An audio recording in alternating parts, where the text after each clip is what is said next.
Nkiru rose before the rooster's second crow, pushing the reed mat aside and drawing the dawn-chilled air deep into her lungs. Gray light seeped through gaps in the thatched roof, painting stripes across the single-room hut she shared with Mama Dada. The scents of wood smoke, damp earth, and leftover millet porridge mingled above the clay floor. 13 years had thinned her limbs but sharpened her senses. She moved lightly, mindful of every rustle that might wake her grandmother. Outside, the village of Umuogudu slept beneath a silvery mist, yet the hush could not disguise the restless bleats of goats or the distant clap of canoe paddles on the river. Nkiru welcomed these small noises. They reminded her that the world kept breathing, even when hope felt as fragile as spun glass. She washed her face at the clay basin, tied a frayed indigo wrapper around her waist, and slipped a calabash of gari into a raffia shoulder bag. The path to the ancient Irako tree wound past kitchen fires flickering back to life and rows of earthen jars cooling beneath banana leaves. Curtains twitched as she passed. Mothers pulled toddlers closer, whispering warnings about the strange girl who befriended insects. A cluster of boys trailed at a distance, flinging pebbles that landed short and laughing when Nkiru pretended not to notice. Near the well, a woman spat toward her shadow and hissed, "Which spawn?" Still, she neither hurried nor slowed. Every step was an agreement with herself not to surrender gentleness. The Irako's trunk rose thick and pale beyond the village boundary, its buttressed roots curling like ancient arms around hollows of red earth. Nkiru knelt at the base where leaf litter gathered, unstoppered the calabash, and scattered a thin ribbon of gari across the soil. Almost immediately, black ants emerged, antennae flicking, their procession disciplined as a soldier's march. She greeted them in a voice barely above the stirring of grass, naming the first scouts after rainbringers from Mama Dada's stories and asking whether the night had treated them kindly. When a few climbed onto her fingertip, she laughed, the sound light enough to float among dew-jeweled spider webs. She waited until every grain was seized, then whispered thanks and traced a protective circle in the dust. From a distance her ritual looked unsettlingly intimate, and fear often grows inside uncertainty. Some elders muttered that ants were emissaries of Ememo the Restless, feeding on offerings meant for the dead. Others claimed Nkiru's mother had bargained with earth spirits, trading her life for a child destined to speak with crawling mouths. Stories multiplied like yam tendrils, that she could command the insects to ruin granaries, that they whispered people's secrets, that one day the colony would carry her underground and replace her with a clay doll. Every rumor thickened the wall between her and the village, yet none pierced her quiet faith. Mama Dada was waiting when Nkiru returned, sitting on a low stool carved long before blindness clouded her eyes. She wore a wrapper patterned with faded suns, and her fingers moved across the woven surface like someone reading invisible text. At the sound of approaching footsteps she smiled, face folding into trust. Nkiru guided her inside, set the empty calabash aside, and described the morning, the shimmer of dew on ant backs, the way the Irako's bark smelled of pepper after rain. Mama Dada listened as though each detail polished a memory she could still see from within. They shared breakfast, boiled cocoyams sprinkled with salt, while sunlight inched across the floor. Between spoonfuls, Mama Dada recited a proverb, "Feed the earth and the earth will feed you back, though its mouth is slow to open." She told of childhood days spent by sacred termite mounds where her own grandmother had taught her to listen for underground drums. Nkiru, chewing thoughtfully, felt those drums beneath her feet, steady as a distant storm and patient as stone. After the meal, Mama Dada requested a story in return, and Nkiru obliged, recounting how the ants had arranged themselves into the shape of a coiled serpent before sunrise. When she finished, the old woman nodded, explaining that serpents guarded the doors through which ancestors traveled. She spoke of caverns threaded with crystal veins where memory dripped like honey, of quiet spirits who measured time by the pulse of insects. Nkiru listened wide-eyed, every tale stitching her more tightly to the soil beneath their hut. That afternoon, while Mama Dada rested, Nkiru returned to the Irako with a small stick of palm wood and tapped twice near an ant trail. They diverted around her mark as if understanding, and she tested other patterns, delighted by how a gentle breath could redirect movement without breaking rhythm.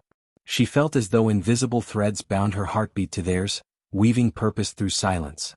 A breeze rustled the canopy and dropped a single seed pod at her feet, a tiny drum promising future music.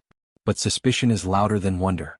The following week, a mysterious blight yellowed leaves in the chief's cassava field, and gossip pointed unhesitatingly toward the girl who consorted with vermin. Some demanded she be banned from the village boundary, others whispered of sending her to an ant in a distant township, as though exile could outpace fate. Nkiru heard these threats on the wind yet answered none. She simply continued her dawn pilgrimage, believing that truth, like seeds, germinates best in darkness. That night, while the village slept beneath a sky thick with fireflies, Nkiru sat outside the hut and pressed her palm to the ground.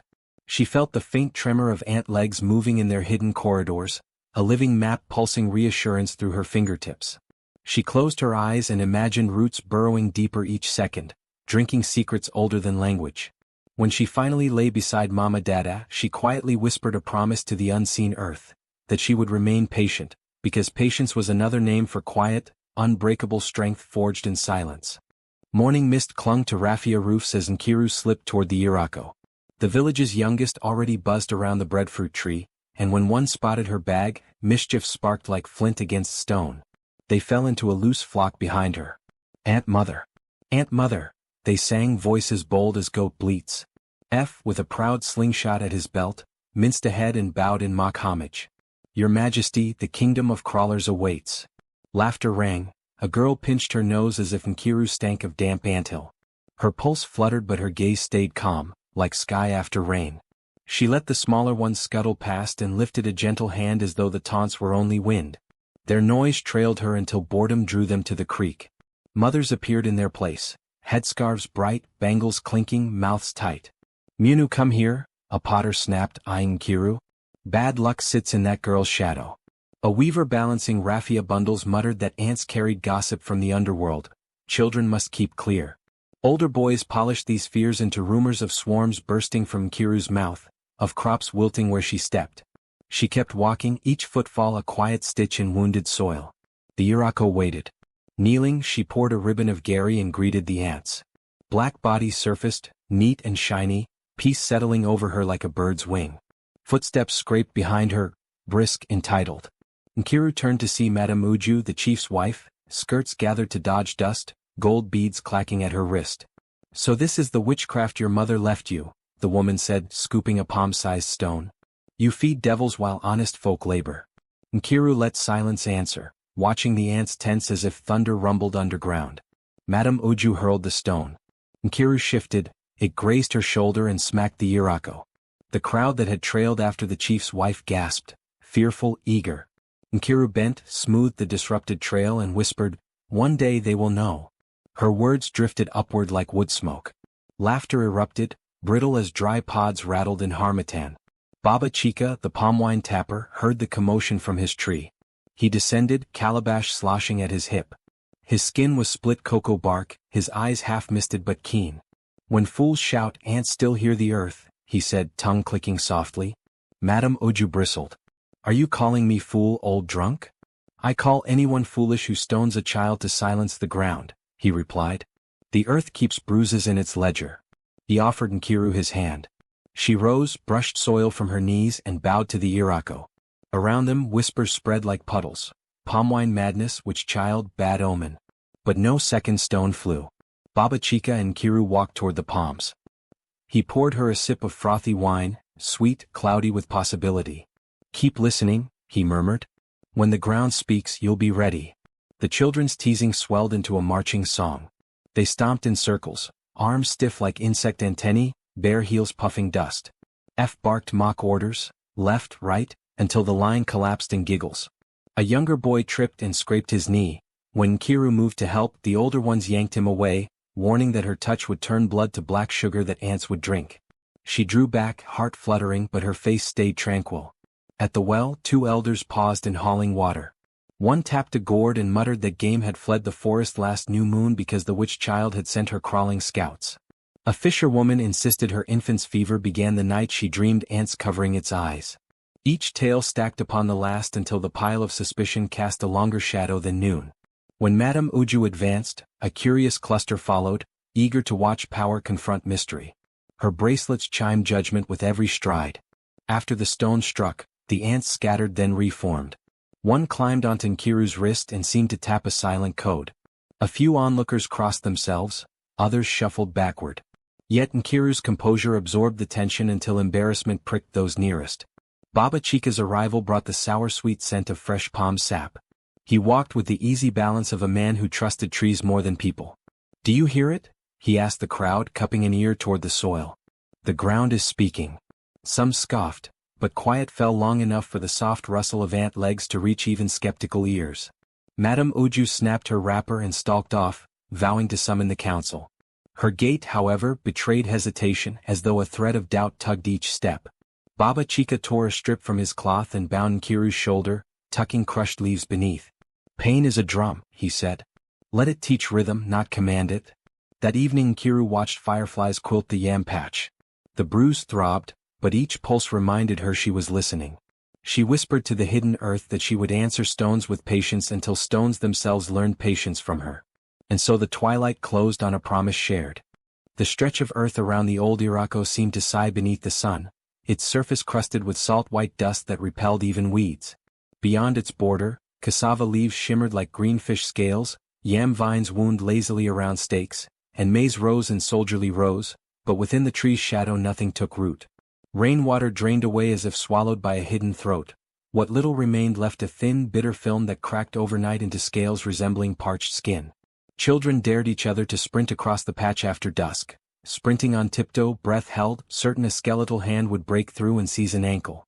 Goats bolted whenever their ropes slackened near it, and even the village dogs, bold creatures who would nose through ash pits in search of bones, gave the place a wide berth. On windless evenings, faint clatters drifted from underground. A rattle like clay pots bumping, then a humming gasp that made listeners press their palms to their ears. Women crossing the ridge path at night tightened their headscarves and whispered hurried prayers, assuring any watchful spirit they respected its boundaries. Long before Nkiru was born, elders warned newcomers never to pitch huts there, for the soil, though red and fine, carried memories too heavy for mortal backs. Yet memory alone did not stop the king's men when 15 rainy seasons ago, they came with bronze shovels and the promise of a deep, sweet well to end a run of late-germinating crops. They laughed at curses, saying that hunger was a louder ghost, and they hammered a circle of wooden stakes, chanting the king's praises each time the spade bit the ground. Villagers gathered at a distance, cradling calabashes of palm wine but tasting only dread on their tongues. At sunset the diggers struck something hollow. Expecting stone or perhaps the ancient lid of a tribal jar, they pried upward, and the earth exhaled a breath so hot and dry it blistered the lips of men standing 3 paces away. The lantern flames shrank to blue needles, the air filled with the scent of smelted copper. Several watchers fled, certain they had heard ancestral drums stopping mid-beat. Within a fortnight the sky over Omuogudu turned a dull brass shade and refused to shed rain. Rivers shrank into wrinkled ribbons, fish carcasses appearing like pale leaves in the mud. Mangoes wept sap instead of fruit. Cassava leaves curled like burned parchment, pregnant goats miscarried under the midday glare.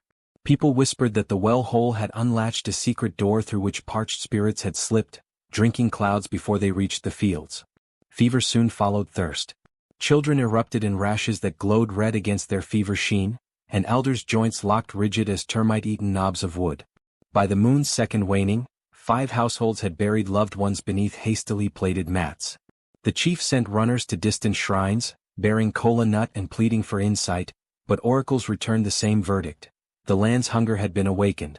Among those who fell was Nkiru's mother, Obiageli, whose laughter once rang loud enough to coax shy plants into flowering. She had been pregnant when the drought began yet continued to trek each dawn to gather wild bitter leaf for neighbors too weak to rise. When the riverbed cracked open like a swallowed gourd, she dug shallow pits with bare hands, collecting trickles of damp sand to squeeze into gourds, insisting that water could still be persuaded with persistence and prayer. But the fever found her nonetheless. In the final days she lay beneath a raffia mat while Mama Dada fanned her and recited psalms, the girl fetus in her belly kicking at ribs that no longer had strength to shield. Village midwives feared for both lives, but Obiageli coaxed the child out in a nighttime thunder of shrieks no rain accompanied. At dawn she pressed her daughter's soft cheek once, smiled tiredly and slipped away like vapor. Some mourners said Obiageli had paid the debt the king's men incurred when they cracked the ground seal. Others claimed the unborn life carried ancestral wrath that demanded immediate blood. Mama Dada, holding the tiny infant swaddled in indigo, listened to each theory with a silence so wide it muted gossip. On the 7th day she walked to the Irako at dusk, the baby cradled against her thin chest, and scattered a palmful of fermented maize at the base.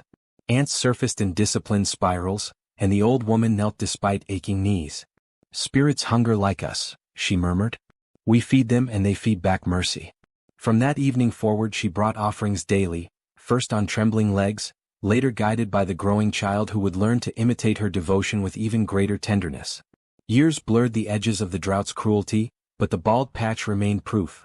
Nothing green has dared sprout where ancestral thirst once cracked the world open. Nights, when cooking fires died and conversation dwindled, those who lay close to the cursed ground still heard strange rustlings, a chorus of shifting pebbles, sometimes a distant clang like a jar lid rolling. Parents said it was only roots resettling. Children imagined hollow people wandering beneath, knocking their crooked knees together in search of a way back to breath. Nkiru, lying beside Mama Dada, heard the sounds and felt no fear.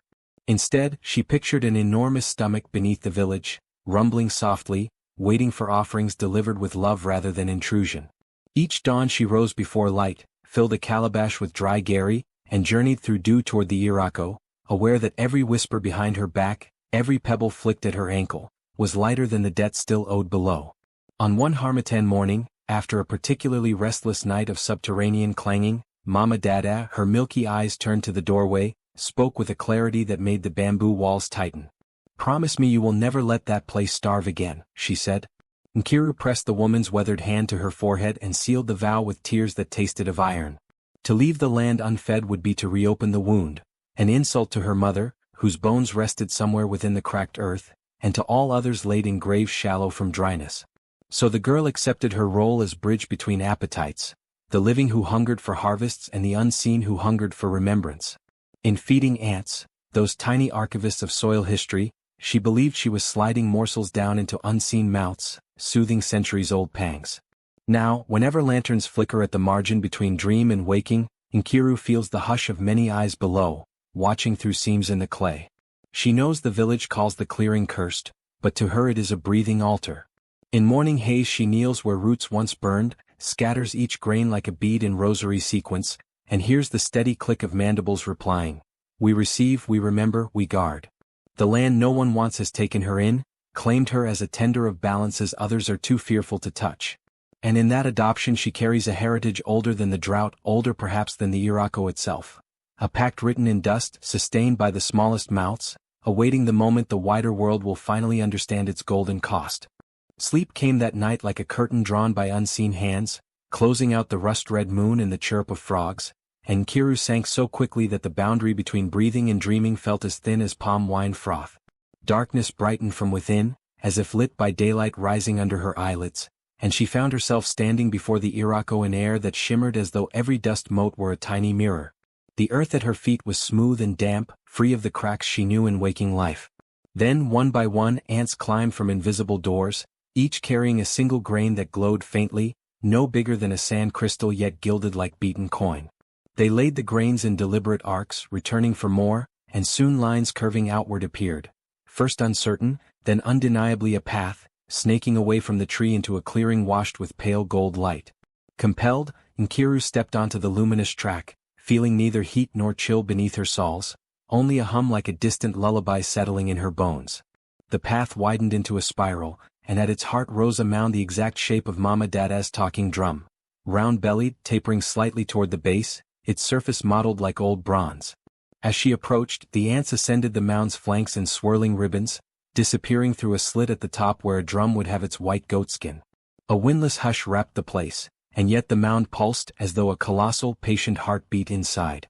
Nkiru reached out, fingertips brushing gritty ridges. Warmth radiated upward, carrying the smell of rain on new clay and something sweeter. Palm oil heated over home fires, ripe mango split open, honey dripping onto plantain. She pressed her ear against the mound. A faint tapping echoed, rhythm intricate but recognizable, a message spelled in drummed syllables. Feed, remember, reveal. She woke at dawn's first bird call, the dream still beating through her ribs like a second pulse. Pale smoke from neighboring huts slipped through slats in the wall, but another scent overlapped the wood smoke, earth stirred fresh, humid and mineral. Sliding from her mat, she eased past sleeping Mama Dada, picked up the calabash of gari and stepped outside. Mist hovered ankle-high, softening the world's edges. The Irako rose out of the white like a giant carved from the sky's own ribs. As she drew near, her breath caught.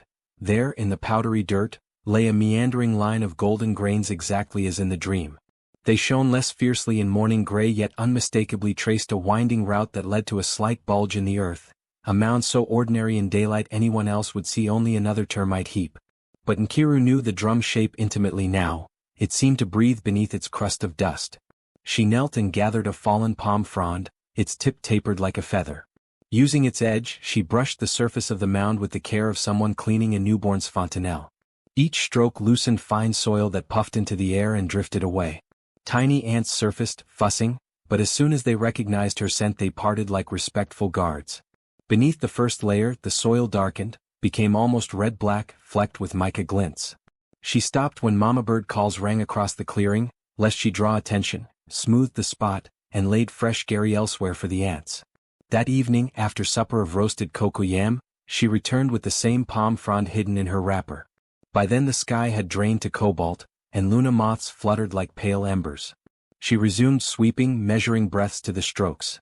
Inhale, slide, exhale, lift. With each pass she uncovered more of the mound's skin, packed clay fused hard, ridged in concentric rings as if coiled by giant fingers. The ants formed orderly columns along the edges, carrying away loosened grains, cooperating as silent masons. When the moon topped the palm crowns, she brushed patterns that resembled scars burned by lightning on a baobab, crisscrossing grooves she didn't yet understand but felt she was meant to reveal. Night after night the ritual repeated. Some evenings she met curious eyes on the path, and she feigned collecting wild herbs until the watchers moved on. Once she sensed Madame Uju's perfume lingering in the darkness, but the woman, seeing no witchery except a girl crouched beside dust, turned away muttering. Each dawn, before chicken cries, Nkiru stole back, checking the mound, noting subtle indentations where her strokes ended, convincing herself she was not dreaming the progress. Within a week the bulk of soil masking the mound's crown was gone, and she discovered a rim carved with wave patterns, half swallowed by time yet alive beneath her fingertips. It vibrated faintly, pulse syncing with her own. One afternoon, while Mama Dada napped, Nkiru practiced the drum's tattling rhythm on an overturned calabash, repeating feed, remember, reveal until the syllables felt like ancient seeds sprouting behind her tongue. She wondered if the mound waited for a final sign, a precise place brushed clean, a phrase spoken into its hollow.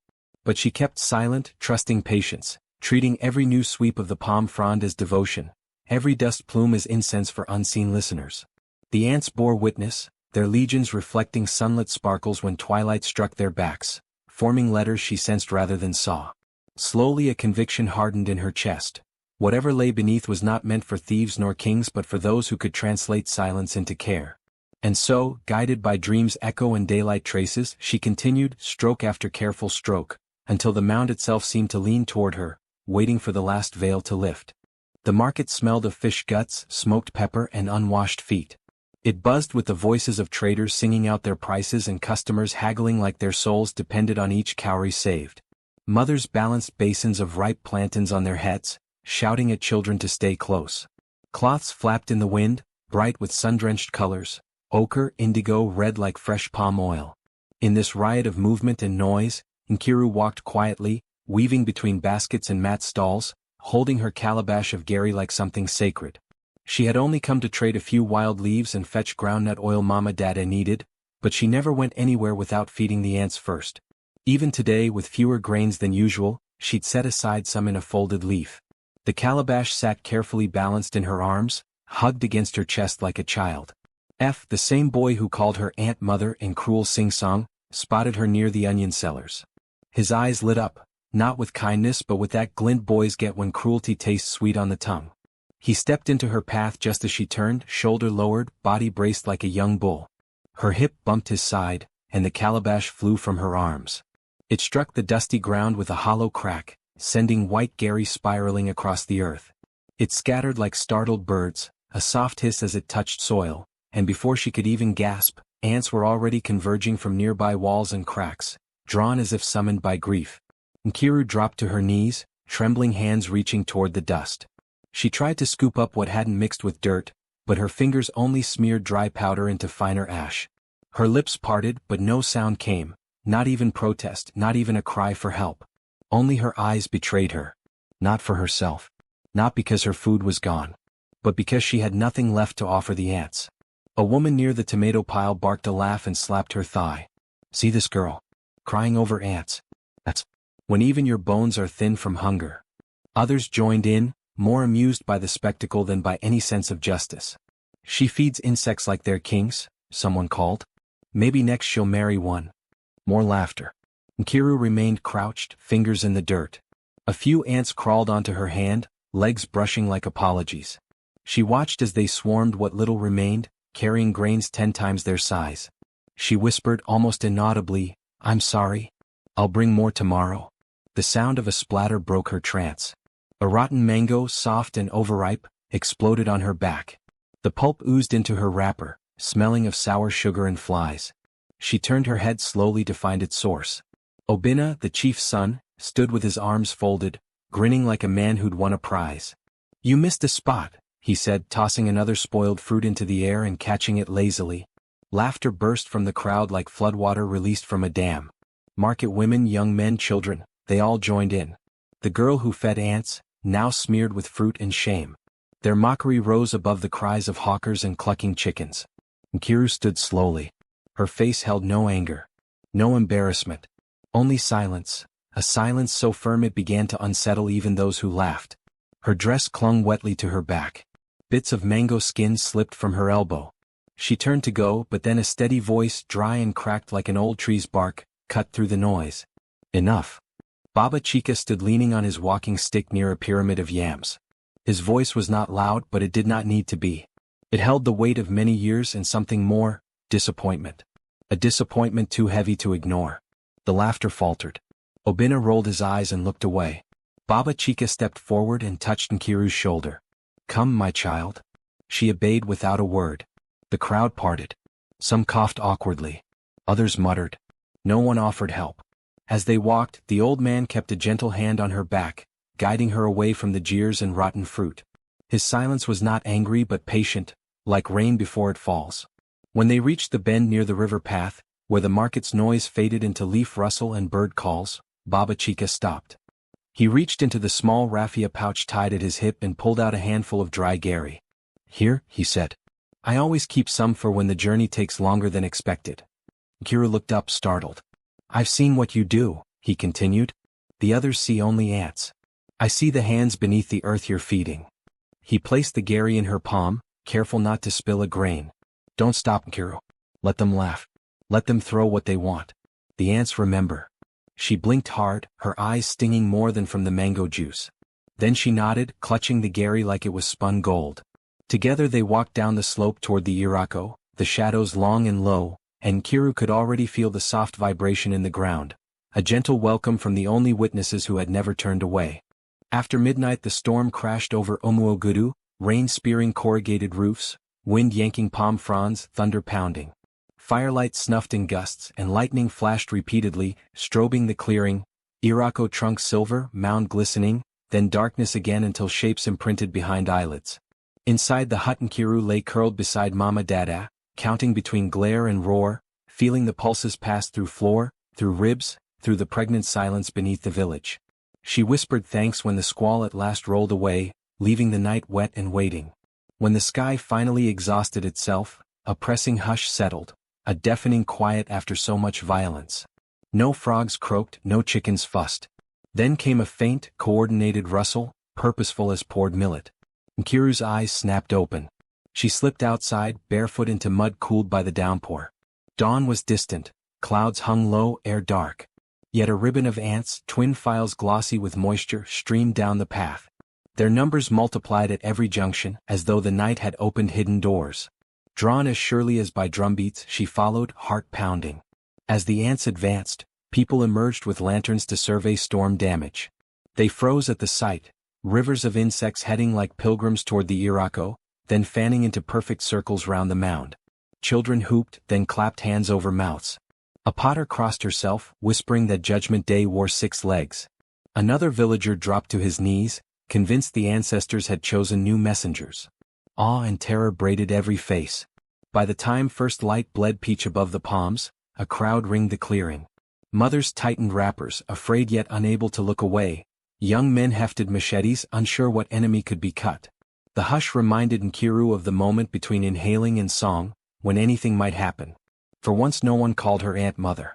Their eyes slid from the insect columns to her small frame and back, as if the two were now inseparable.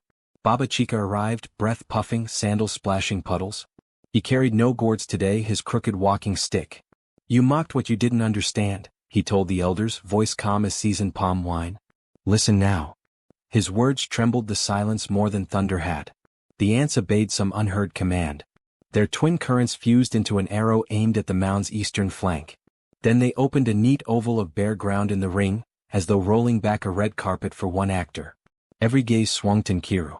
Heat flooded her cheeks, but not fear, just the sensation of stepping into shoes waiting since before her birth. She knelt, pushed her digging stick into rain-soft earth, and started scraping. Mud came away easy, dollops plopping at her knees. Ants escorted every handful, carrying stray grains like vigilant sweepers. Beneath the topsoil lay heavier clay, dark as old blood. 2 spans down her stick struck a hollow chonk, an unmistakable call. She widened the hole with fingers, nails filing down against grit. A rim surfaced, curved, honey-colored, banded with the zigzag she had brushed in dreamlight. Gasps rippled out like ripples from a dropped pebble.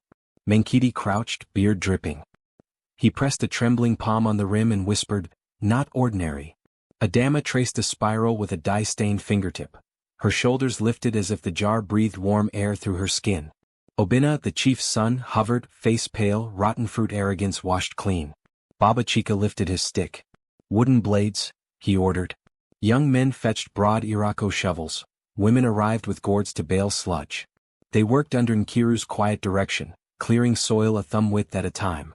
The ants remained choreographers, filing along edges, clustering where a careless hand tugged too hard, guiding adjustments with invisible signals. As dawn spread, the vessel's full belly emerged, massive enough to cradle a newborn goat, narrowing gracefully toward a base still buried. Symbols spiraled around it: waves, suns, fishbones, drums. Beneath, a flat slab appeared, stone smooth and strangely warm. Nkiru tapped it with the stick. A resonant boom rolled underfoot as if the ground contained a hidden drum skin. "An altar?" Okafor breathed.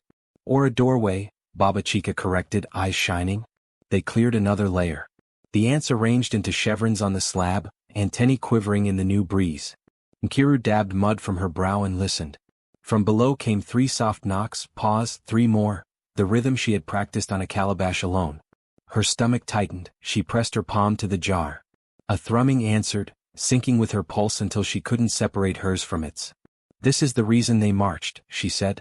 Though quiet, her words carried to every ear. Nobody dared contest. Even skeptic Kalu, famous for wagering on cockfights, stepped back respectfully.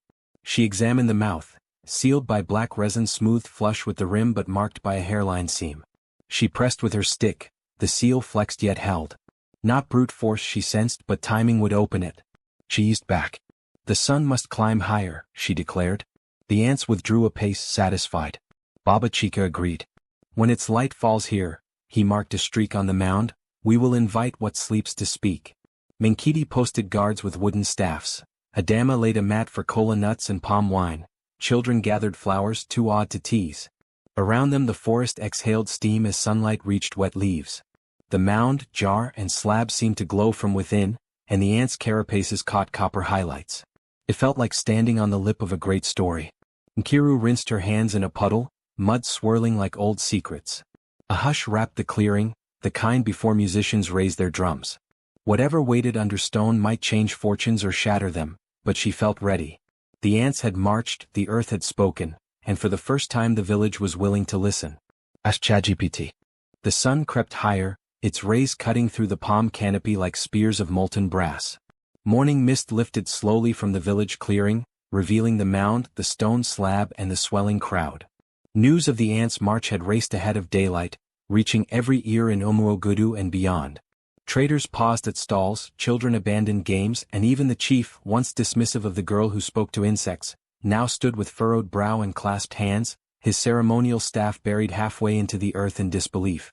The jar that had emerged from the earth shimmered slightly where the ants crawled across its surface. Their movements were slower now, as if their work was nearly done. The zigzag engravings that coiled around the pot had grown more visible since the morning sun kissed the clearing.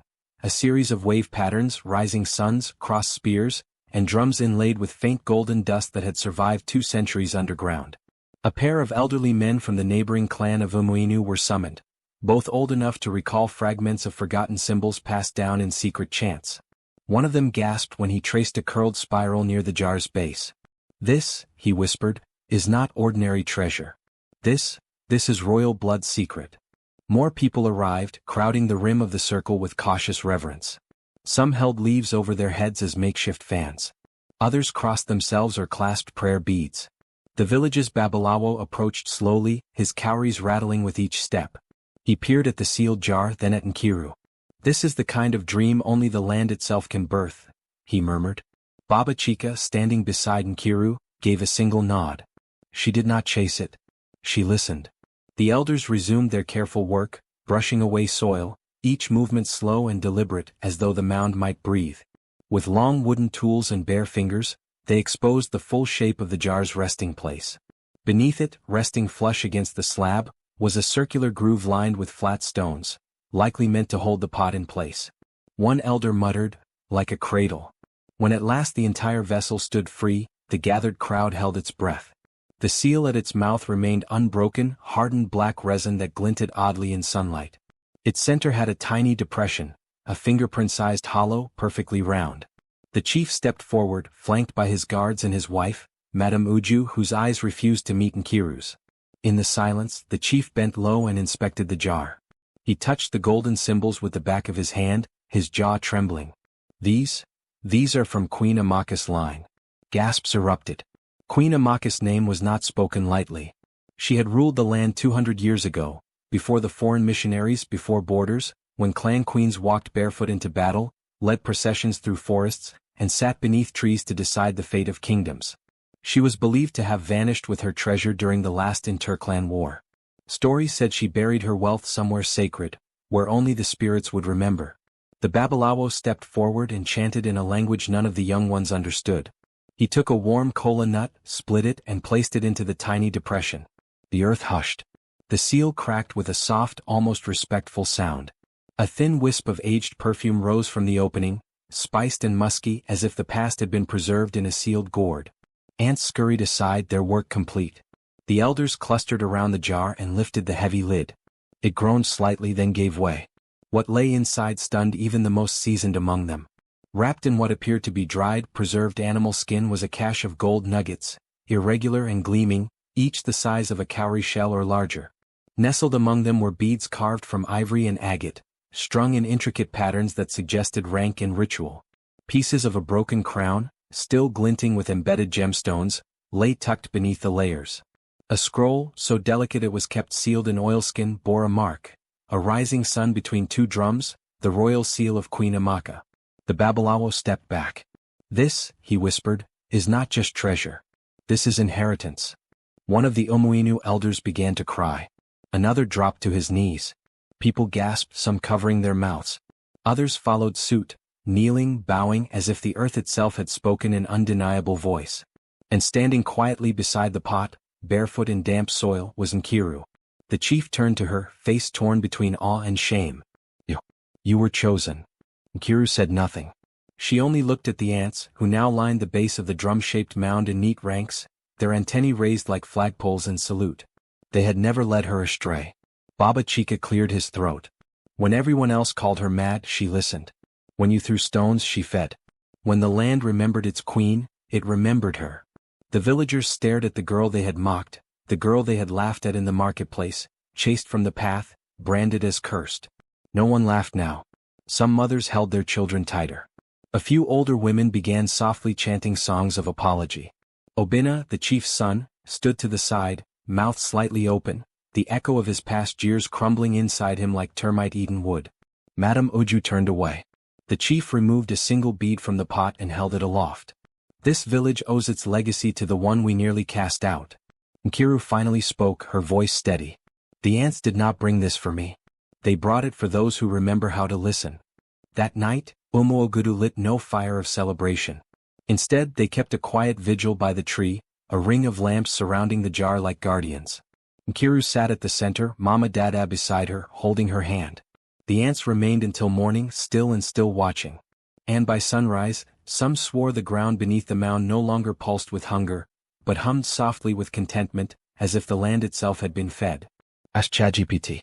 The sun rose slowly over Umuogudu, stretching golden arms across a village still stunned into reverence. The storm had passed, the treasure uncovered, and now, what once was cursed land had become a sacred altar. Where people once whispered of evil and death, they now walked barefoot, heads bowed, careful not to disturb the soil as if their very steps might erase the memory of their wrongdoing. The chief, dressed in his ceremonial white wrapper with coral beads strung across his chest, stood before the great Irako tree, the sacred pot resting beside him. The jar, washed gently with palm water and placed atop a new woven mat, shone in the light, its golden markings polished by careful hands. Elders and young ones formed a wide ring around the tree. Even travelers from nearby villages had come, drawn by the story of ants, a forgotten queen's treasure, and the strange girl who had never raised her voice. With his staff planted firmly in the soil, the chief raised his palm and spoke. Today we declare this land sacred, not for the gold it gave us but for the truth it revealed. What we mocked was the very path to our salvation. His eyes fell on Kiru standing beside Baba Chica and Mama Dada, her face calm, unreadable. This treasure will remain in Umuogudu. It is not for sale.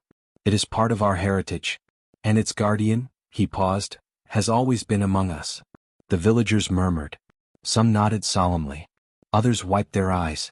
A long table was laid near the tree, not with feasting food but offerings.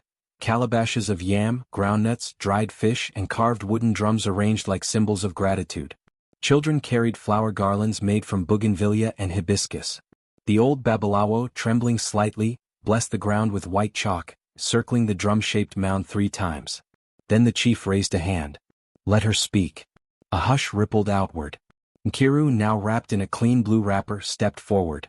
Her bare feet pressed the earth with a gentleness learned through years of kneeling beside ants, not people. Her eyes scanned the crowd, not in challenge but in quiet knowing. When she spoke, her voice was soft but it cut through the breeze. The earth listens when you feed it with kindness, not greed. Nothing more. Just that. For a long time no one said a word. And then the sound came, not of applause or cheers, but of Baba Chica weeping openly, shoulders trembling, tears carving paths through his dust-lined cheeks. He lowered his walking stick, pressing both hands to his face, then raised them skyward. She has said all there is, he murmured. The rest is for us to learn. Mama Dada stood next, her hands steady despite the weakness in her legs. From her cloth bag she drew a folded piece of white fabric. It shimmered faintly in the morning sun, once her own initiation cloth from a forgotten festival of spirits, long ago. She approached Nkiru, held the cloth above her head, and wrapped it gently around her shoulders. My child, she whispered loud enough for all to hear, you do not walk only in this world. You walk between. She kissed her forehead. You are the spirit's child. The villagers, once bold with insult, now stood in reverent silence. Many could not meet Nkiru's gaze. The same lips that had called her Aunt Mother, now stammered apologies through tight throats. Children looked up at her with wonder instead of mockery. One woman, the market vendor who once laughed at her hunger, approached and knelt before her, offering a basket of peeled cocoyam and saying, Forgive what we could not understand. Men asked if she would bless their farms. Women asked what herbs she fed the ants. The Babalawo offered her a place among the shrine keepers. The chief offered her protection and asked if she would help name the new square that would be built near the sacred site. But Nkiru refused every title, every ornament. She only said, Let the earth breathe. And let the smallest voices be heard. That evening, as the sun dipped low and shadows stretched like long fingers across the clearing, songs were sung. Not war songs, not royal ballads, but soft melodies children had learned from their grandmothers. Old drums beat slowly. Some swore they saw lines of ants still tracing patterns around the pot, forming silent messages for those with hearts quiet enough to read them. Baba Chica sat under the Irako, smiling through tears. All these years, he muttered, I thought the spirits had forgotten us. But they were just waiting for the right ears. Nkiru sat beside Mama Dada as the old woman's fingers braided her hair gently. You were never alone, she said. Even when they mocked you, the earth remembered you. In the distance, laughter from children echoed, not cruel but pure. A small girl, eyes wide with wonder, knelt beside a patch of soil and placed crumbs of yam carefully down. The wind shifted. And far below, deep in the sacred layers of Umuogudu, the earth listened, and was at peace. The first walls of the community center rose under a sky the color of ripe pawpaw, mortar mixed with laughter and the astonishment of builders who still felt the earth's hum beneath their feet. Elders agreed to shape the structure like an open palm. 5 rooms branching from a wide circular hall, doorways positioned where fingers might part to welcome rain. They named it the Ant Path, carving the words above the entrance in both Roman letters and the ancestral script that twined across Queen Amaka's jar. Women wove reed mats for the floors, men hewed Irako beams and youths painted murals, ants in procession, children reading, flowers curling toward sunlight. When the final pebble was laid, a hush like dawn fell over the crew, and someone whispered that the building already breathed. Nkiru stood beside the chief as the key, a simple bronze latch, was set in her palm. "Your hands called it forth," he said, voice thick with gratitude. "Let them open the door." She nodded, pushed the latch, and the new hall greeted them with the scent of fresh clay and herd grass thatch curing in heat. Light pooled through high lattice windows, turning dust motes into drifting constellations. At the center of the room a hollow pillar of smooth mahogany rose, waiting to house books and drums alike. She spent the next moons filling that hollow. With a portion of the treasure she purchased story scrolls from distant markets, tales of rivers that sing, of widows who trade sorrows for seeds, of queens who hid wisdom in riddles. She copied others by hand, slow and careful, onto palm leaves until her knuckles ached. Children arrived each afternoon, legs spattered with mud from farms, to help arrange volumes by color and smell, spice-tinged leather in one row, banana fiber pages in another. They called the pillar the talking tree and pretended pressing an ear against its shell revealed entire worlds. Outside, Nkiru coaxed life from ground once declared dead. She mixed termite clay and river loam, added ashes from the village hearths, and sang low while turning the soil. Spear grass and stubborn stones pulled free easily, as though ashamed to stand in the way now. Soon green tongues of amaranth poked up, followed by pumpkin vines that stretched like yawning cats. Between them she sowed beds of scent leaf and okra, planting in spirals that mirrored the ants' earlier marches. Children knelt in a ring, dropping tiny seeds like prayers, and Nkiru taught them to tap the earth twice, "Thank you for this place," and cover each seed with a breath of hope. When the first shoots unfurled, they clapped as though witnessing fireworks. One humid evening the chief visited the hut at the edge of the village, ducking beneath its low doorway. Mama Dada sat on her stool, weaving raffia into bookmarks for the library, fingers nimble despite clouded eyes. The chief cleared his throat. "The council and I wish to adopt Nkiru officially," he announced, eyes flicking between granddaughter and grandmother. She would stay in the palace, have tutors, silk wrappers. Nkiru laid a hand on Mama Dada's shoulder. The old woman smiled but said nothing. She knew love spoke best from silence. Nkiru's answer was gentle yet firm. "Thank you, but my roots are here, close to the ground that chose me. A tree transplanted too late may forget how to fruit." The chief bowed, understanding, blooming slowly like dusk moths. As he left, Mama Dada's weaving resumed its soft rhythm, each strand whispering pride. The weeks spun forward. Every dawn a procession of small feet padded toward the ant path. They carried torn pockets of gari, crumbs of cassava, and even slivers of roasted yams saved from breakfast. At the garden's edge, a shallow trough of stone formed naturally from storm runoff. Nkiru christened it the meeting place. Here the children poured their offerings and black ants surfaced in orderly waves. Instead of shrieks, the clearing filled with giggles and odd murmurs. "That one carries 3 grains at once," or "See how they bow when she speaks." Nkiru reminded them to kneel softly, to breathe slow, to understand that scale does not decide importance. Some practiced balancing grains on tiny leaves and guiding individual ants like ferry boats across puddles. Lessons unfolded beneath mango shade: patience while watering seedlings, honesty while recording the garden's growth on charcoal-marked slates, courage in admitting when a plant wilted because someone forgot to loosen its roots. Story hour came after chores. Children lay on woven mats, firefly light blinking in through lattice as Nkiru read. Her voice threaded through parables about humility, echoing against mud walls until the building itself felt wiser. Baba Chika often arrived with calabashes of palm wine for elders gathered in the rear. Sometimes tears lined his cheeks as he watched. Tears not of sadness but of recognition, the same he shed the day stones turned to apologies. The ants never missed their audience. At midday heat they retreated below, yet come twilight they traced paths between pumpkin leaves, mandibles clicking faint percussion against dry stalks. Nkiru noticed new shapes in their processions, spirals tightening inward, then opening again, as if choreographing secret dances only she spoke the language for. She wondered whether deep beneath the ant path more mysteries slept, waiting for children born centuries ahead. One night, after the last book had been returned and the lanterns doused, she walked alone through the garden. Moonlight silvered the okra pods and haloed the center's palm-print roof. Crickets stitched steady music into air soft with earth scent. She paused at the meeting place. Ants surfaced silently, forming two lines that crossed her shadow and dissolved into soil. She knelt, placed her hand on the ground and whispered gratitude, not only for treasure or newfound honor, but for the simple miracle of shared breath among creatures thought insignificant. The soil's answer was a quiet warmth pulsing beneath her palm, the same heartbeat she first sensed as a child. She rose, content, and returned to the hut where Mama Dada waited, glow of an oil lamp curling through the doorway like a welcome.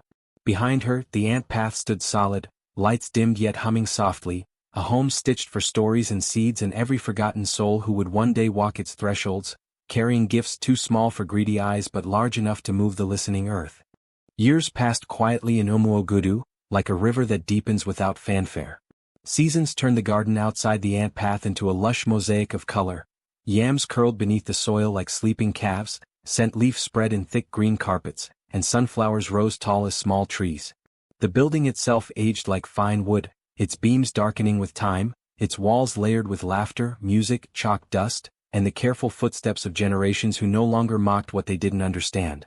Nkiru grew not into royalty or celebrity but into something far steadier, a keeper of soil, a weaver of minds. Her hair grayed gently at the edges. Her hands, always ink-stained or soil-marked, remained calm and precise. Children who once sat at her feet now returned as parents, bringing their own sons and daughters to listen to the same tales, plant the same seeds, and whisper over ants just as they had been taught. Then one dry season afternoon a stranger arrived. She wore a simple dress, but everything else about her shouted city life, her accent clipped and fast, her eyes scanning the village with a restless gleam. A notepad peeked from her bag and a silver recorder dangled from her neck. She introduced herself as Miss Adiz, a journalist from Lagos. I came across a story on a heritage blog, she explained, seated across from Nkiru under the shade of the Irako. About a girl, and ants, and a treasure? Nkiru chuckled softly. It wasn't about treasure, she said. It was about listening. For 3 days, Miss Adiz followed Nkiru around, recording her as she read stories to children, taught them how to compost, and led garden rituals where each child fed a spoonful of gari to the ants. She interviewed Baba Chica, now slower but still clear-minded, and Mama Dada, whose voice had grown faint but still rang with dignity when she said, "The earth chose my child." She watched how people greeted Nkiru with bowed heads and warm smiles, not out of fear or obligation, but because they remembered who she had always been long before the gold. When Miss Adiz's article was published 2 months later, it went farther than anyone expected. Titled "The Girl Who Fed the Ground," it appeared not just in local columns but in national magazines and cultural journals abroad. People were moved, not by the gold or the ancient queen, but by the quiet power of a girl who offered crumbs to insects and unearthed a legacy that changed her village. Donations flowed in, books, seeds, educational tools, and volunteers from universities who wanted to learn from the soil up. A foundation partnered with the Ant Path to help build new wings, one for agricultural training, another for oral history recording. Yet, Nkiru refused to let it become something too polished or modern. The soul of the place, the barefoot reading mats, the garden spirals, the slow rhythm of growing and learning, remained untouched. Years later the center had expanded, but the heart of it had not changed. One morning after an early rain, Nkiru walked alone through the garden. Dew clung to the okra leaves like silver beads. Birds called out from the mango trees. She passed the old Irako tree, now encircled by a ring of story stones where children gathered each dusk. There near the tree's roots she saw a girl. Barefoot. Small. No older than 7. Kneeling in the mud with a folded green leaf in her palm, she gently placed crumbs at the edge of an anthill and whispered something Nkiru couldn't quite hear. The girl glanced up, startled to see her. I'm feeding them, she said, because they look hungry. And I told them my name. Nkiru crouched slowly beside her. The ants were already moving, carrying the crumbs away like tiny workers in a holy procession. That's a good name to give, Nkiru said. The girl tilted her head. Do they really understand? Nkiru watched as the ants spiraled in perfect circles, then paused near the girl's bare toes as if blessing her presence. She smiled. The earth may be silent, she said, but it never forgets who was kind to it. The girl's eyes widened. Will it remember me too? Nkiru placed a gentle hand on her shoulder. It already has. As the girl turned back to her quiet ceremony, Nkiru stood, her wrapper rustling softly in the breeze.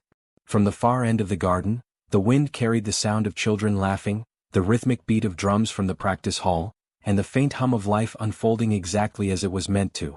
She looked out over the garden, the center, the village beyond, and felt what Mama Dada had once told her take root again inside her chest. You were never alone.